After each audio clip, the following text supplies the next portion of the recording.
ప్రపంచ దేశాలు గురించి మళ్ళీ మాట్లాడుకుంటే పూర్వం ప్రజలందరూ శ్రద్ధగా లేక చాలామంది నాబోటి చిన్న వయసులో కూడా నేను శ్రద్ధగానే ఉండేవాడిని. ఎక్కువ మంది కాకపోయినా నా వయసులో వాళ్ళు కూడా పెద్దగా శ్రద్ధ ఉన్నట్లేదు, కానీ కొద్దిగా టచ్ ఉండేది. ఆలిన్ దేశాలు అనేది చాలా గొప్పగా ఉండేవి. ఆలిన్ దేశాలు అనేది కామన్వెల్త్ దేశాలు, సౌత్ ఏషియా అనేది. ఇందులో ప్రధానంగా ముందు చెప్పుకోవాల్సింది అయితే కామన్వెల్త్ అనేది ఒక అద్భుతమైన పద్ధతి. అది బ్రిటన్ అంటే ఇంగ్లాండ్ ఆధ్వర్యంలోనే ఎక్కువ జరిగేది.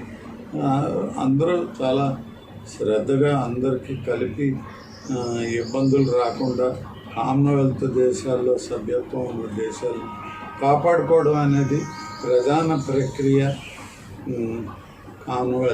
కామన్వెల్త్ అంటే అందరి ఆర్థిక మూలాల్ని కాపాడే ఒక ఆలిన్ దేశాలన్నీ కలిసి ఒకప్పుడు చాలా వెలుగు ఎరిగాయి.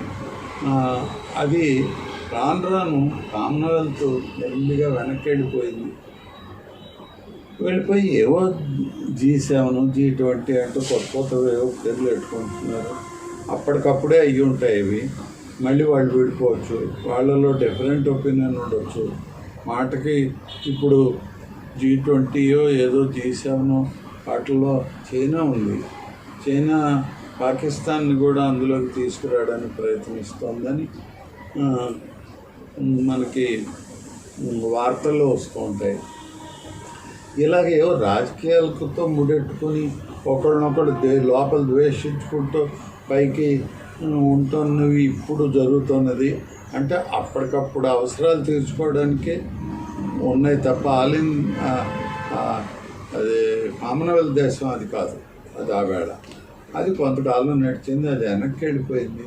అది ఆఖరికి కామన్వెల్త్ గేమ్లు, స్పోర్ట్స్, క్రీడలుకి మట్టుకి పరిమితమైనట్టుగానే అనిపిస్తుంది నాకు. దాంట్లో ఏవైనా కొన్ని కార్యక్రమాలు ఉంటే అది ప్రజల్లో ప్రాచుర్యం పొందినట్టుగా కనిపించట్లేదు. దాని తర్వాత అదే టైంలో ఆలిన్ దేశాలు మూడో ప్రపంచ దేశాలు.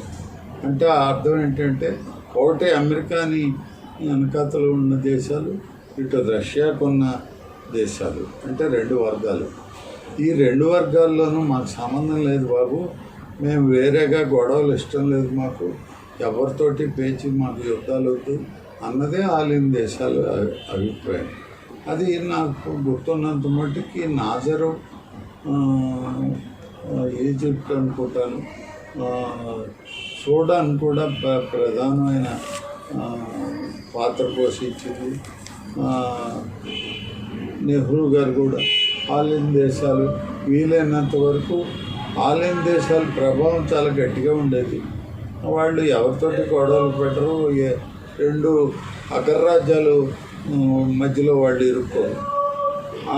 అలాంటి ఆలిన్ దేశాలు చాలా కాలం ఏదైనా కొంచెం ప్రజల్లో ఆశ రేకెత్తించాయి, కానీ అది కూడా వెనక్కి వెళ్ళిపోయింది. అలా ఉండగానే సౌత్ ఈస్ట్ ఏషియా అనేవి ఒక 7 రాజ్యాలు కలిసి నేపాల్, భూటాన్, పాకిస్తాన్ ఇలా కొన్ని దేశాలు కలిసి మళ్ళీ గొడవలు లేకుండా చర్చలతో కొన్ని కార్యక్రమాలు పూర్తి చేసుకుందాం, యుద్ధాలు వద్దు, ఒకళ్ళనొకళ్ళు సాయం చేసుకుందాం, ఒకళ్ళ తర్వాత ఒకళ్ళు అధ్యక్షుడి కింద ఉందాం అని ఉన్నారు. అది కూడా కొన్ని రాజ్యాలు సాగనివ్వలేదు. అది ఎప్పుడూ ఉంటుంది. అగ్రరాజ్యాలు ఎవరైనా ఒక్కోటం ఉంటే దాన్ని విచ్ఛిన్నం చేస్తారు. అలాగా సౌత్ ఈస్ట్ ఏషియా కూడా వెనకెళ్ళిపోయింది. అయితే ఇలాంటి 3 విభాగాలు ఇప్పుడు మనం మాట్లాడుకున్నా అది G7 అయినా G20 అయినా ఇది ప్రపంచ దేశాల బాగు, ప్రపంచ ప్రజల బాగు చూసి చేసేవాళ్ళకైతే అది ఎంతో మానసిక పరిపక్వత లేక ఎక్కువ విశాలమైన భావాలు ఉన్న వ్యక్తులకైతే అది వర్తిస్తుంది. అంతేగాని ఇలాగ వీళ్ళు అవసరానికి ఒకలాగా ఇప్పుడు 4 దేశాలు కలుస్తాయి, రేపు 20 దేశాలు కలుస్తాయి, ఆ తర్వాత అవన్నీ పోయి ఇంకో దేశాలు కలుస్తాయి. ఇదంతా ఓన్లీ అప్పటికప్పుడు అవసరాల నిమిత్తం కనిపిస్తుంది. కానీ ఇది నిశ్చలంగా స్థిరంగా ఉంటుంది అనే నమ్మకాలు కలగట్లేదు. దీనివల్ల అనర్థాలు ఎక్కువ వస్తున్నాయి. ఇప్పుడు నేను ఈ సందర్భంలో ప్రపంచంలో మోడీ ముద్ర అనేది నిజమే అయినా ఆయనది పూర్తిగా నమ్మాడు అంటే తప్పు అవుతుంది. ఎందుకంటే ప్రపంచ రాజ్యాలకు ఉండే గుణాలు ప్రధానంగా అమెరికా, ఇంగ్లాండు, ఫ్రాన్స్కి ఆ కంట్రీలకే చెబుతున్నాను. ఇంకా ఇతరత్ర ఏదైనా కొన్ని కంట్రీలు వాళ్ళు చాలా చప్పుని ఎవరు పొగడ్తలకు పడిపోతారో వాళ్ళని పొగిడేస్తూ ఉంటారు. ఇండియా వైపే ప్రపంచం అంతా చూస్తుంది అనే అభిప్రాయం కలుగజేస్తారు. కానీ ఇక్కడ నాకు మోడీ గారు ఆలోచించే రెండో విధానం లోపల ఉందో లేదో నాకు తెలీదు. రెండో విధానంలో ప్రపంచ దేశాలు మనకే చూస్తుంటే మనకి ఆనందంగానే ఉంటుంది, కానీ గర్వంగా ఉండకూడదు. అదే టైంలో ఇప్పుడు మనకి ఈ పెట్రోలు సమస్య, రష్యా ఉక్రెయిన్ యుద్ధం వల్ల మనకి లాభించిన దాన్ని మనం వాడేసుకోవడానికి కాదు, రేపొద్దున ఆగిపోవచ్చు. అప్పుడు మనకి ప్రపంచానిలో మనం ఎక్కడి నుంచైనా ఏం దిగుమతి చేసుకోవడానికైనా మన దగ్గర రిజర్వ్స్ ఉన్నవి ఖర్చు అయిపోవడానికి కాదు. అందుకని దేశాన్ని నడిపే రాజకీయ పార్టీలు దేశ శ్రేయస్సు పొదుపు మీద ఆధారపడి ఉంటుందన్నది గుర్తుపెట్టుకోవాలి. దేనికి ప్రాధాన్య క్రమంలోనే పెట్టుబడులు పెట్టాలి, పక్షపాత ధోరణిలో పెట్టకూడదు. అది ఇప్పుడు వినిపిస్తున్న కొత్త భాష్యం. ఎవరు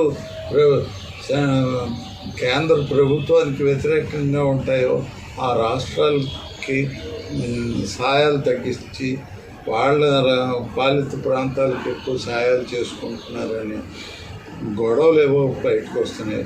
నేనైతే అలాంటివి జరిగితే తప్పని, జాగ్రత్త పడమని, రేపొద్దున మీరు ఉండరని అని చెబుతాను.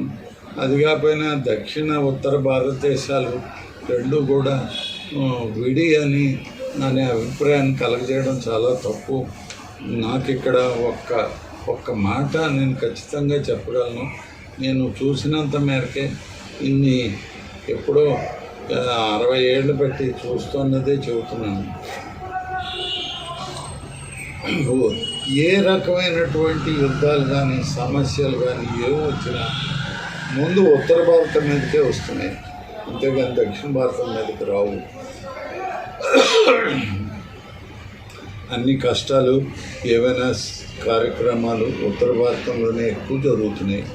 అందుకని మనం అలా విడదీసి మాట్లాడకూడదు.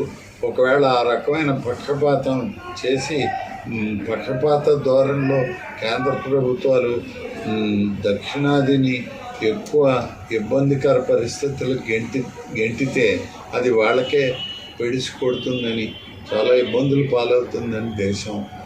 అటువంటి చర్యలు ఏమైనా ఉంటే మానుకోమని, అలాగా దక్షిణ భారతం వేరేగా దురభిప్రాయాలకు లోను కాకుండా మన దేశం అంతా ఒకటే అనే అభిప్రాయంలో ఉండవలసిందిగా ఈ మాటలనే వ్యక్తుల్ని